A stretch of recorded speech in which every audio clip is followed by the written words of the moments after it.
રૂપિયા બનાવવા બહુ હેલા, પણ એ રૂપિયાને બનાવ્યા પછી ટકાવી રાખવાને એ સૌથી અઘરા છે. ઇજ્જત બનાવી છે ને બહુ હેલી છે. ચૂકો એટલે બનવા મળે સાહેબ, નમો એટલે નમો એ સૌને ગમે. તમે નમવા લાગો, ઇજ્જત બનવા લાગે. ઇજ્જત બનાવી બહુ હેલી, પણ બનાવ્યા પછી એને જાળવી રાખવી ને ભાઈ એ બહુ અઘરી છે. બોલો હા કે ના? અને એ જાળવી રાખવા માટે જેની જરૂર પડે એને ડિસિપ્લિન કહેવાય. સારી ભાષામાં એને વિનમ્રતા કહેવાય, સારા શબ્દોમાં એને શિસ્ત કહેવાય, અને વેલ શબ્દોની અંદર એને અનુશાસન કહેવાય. દુનિયા પર શાસન એ જ કરી શકે જે પોતાના પર શાસન કરી શકે. સેલ્ફ ગ્રો કરવો હોય, સેલ્ફ ડેવલપમેન્ટ કરવું હોય, સ્ટેપ અપ જવું હોય તો 3 ડિસિપ્લિન આજે જ સેટ કરી દો. દુનિયાને બતાવવા માટે નહીં હો.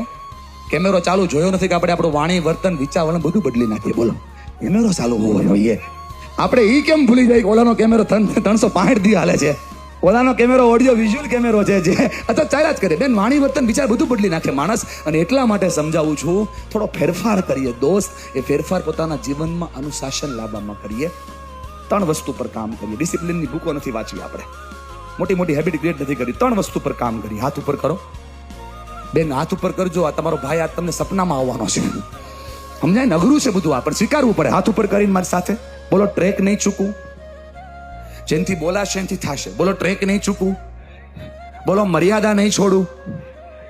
બોલો ટ્રેક નહીં ચૂકવું, મર્યાદા નહીં છોડું, અને ઈગો નહીં કરું. આ 3 વસ્તુ થઈ જાય એટલે માણસનું ડેવલપમેન્ટ આપોઆપ શરૂ થઈ જાય સાહેબ.